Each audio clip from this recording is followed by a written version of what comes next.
السلام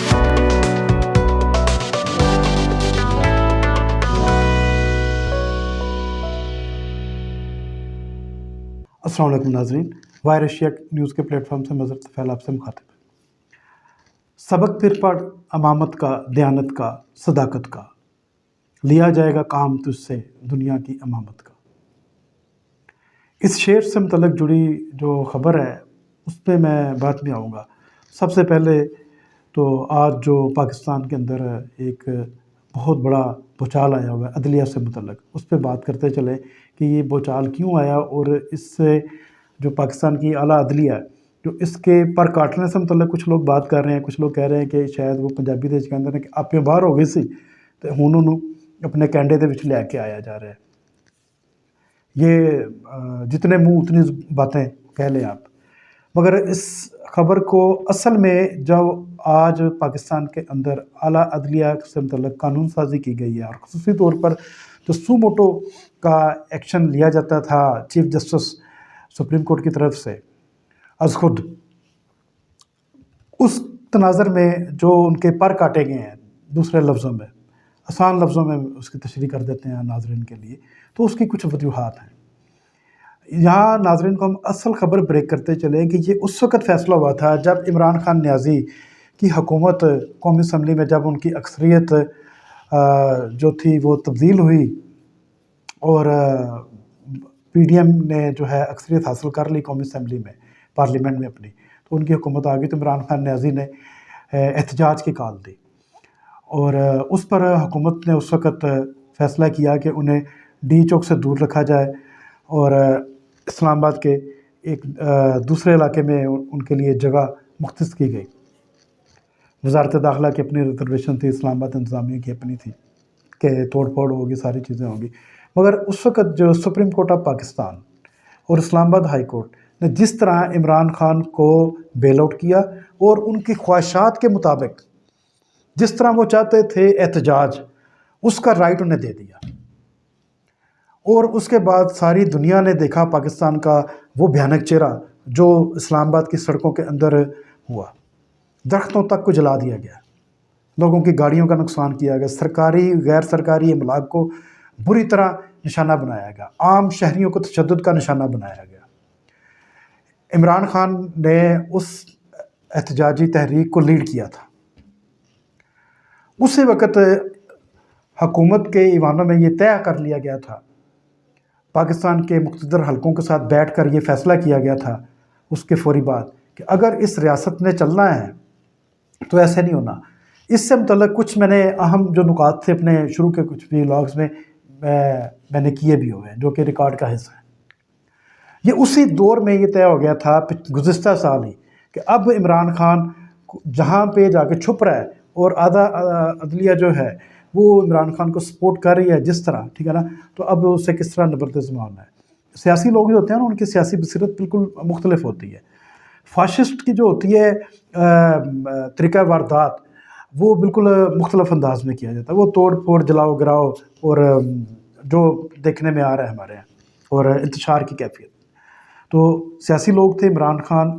کو نمٹنا جانتے تھے، اور اس میں سب سے بڑا تجربہ جو تھا وہ پاکستان پیپلز پارٹی کے پاس تھا اس عدلیہ کے بارے میں۔ یہاں پر یہ بتاتے چلیں کہ اس وقت جو پاکستان کی سپریم کورٹ کی عمارت ہے، اس بلڈنگ کا سنگ بنیاد ذوالفقار علی بھٹو مرحوم نے رکھا۔ اس بلڈنگ کی جو افتتاح تھا اس عمارت کا سپریم کورٹ کا محترمہ بے نظیر بھٹو نے کیا، مگر افسوس کے ساتھ کہ پاکستان پیپلز پارٹی کو اور محترمہ بے نظیر بھٹو کو اپنی زندگی تک اس اعلیٰ عدلیہ سے، اس عمارت سے کبھی انصاف نہیں ملا۔ جس طرح ان کی حکومتوں کو نچایا گیا، اور افتخار چودھری کے دور میں جس طرح پیپلز پارٹی کی حکومت کو نشانہ بنایا گیا، اور آئے روز سو موٹو اور افتخار چودھری کا وہ جو کردار تھا، ٹھیک ہے نا، وہ بڑا بھیانک تھا۔ اس سے پہلے بھی جو پاکستان کے اندر جو سپریم کورٹ کے معزز ججز گزر چکے ہیں، خصوصی طور پہ چیف جسٹس، ان کا جو کردار پاکستان پیپلز پارٹی کے بارے میں تھا وہ کوئی اتنا اچھا نہیں تھا۔ تو یہ پاکستان کی اعلیٰ عدلیہ کا کردار تھا۔ اس کے ساتھ میاں نواز شریف نے جوڈیشل کمپلیکس کے لیے قومی خزانے کے منہ کھول دیے عدلیہ کے لیے، ان کی مراد میں بے تحاشا اضافہ کیا۔ جو چیز انہوں نے مانگی منہ سے، اس سے بڑھ کے پاکستان کے تمام جو سیاسی حکمران گزرے ہیں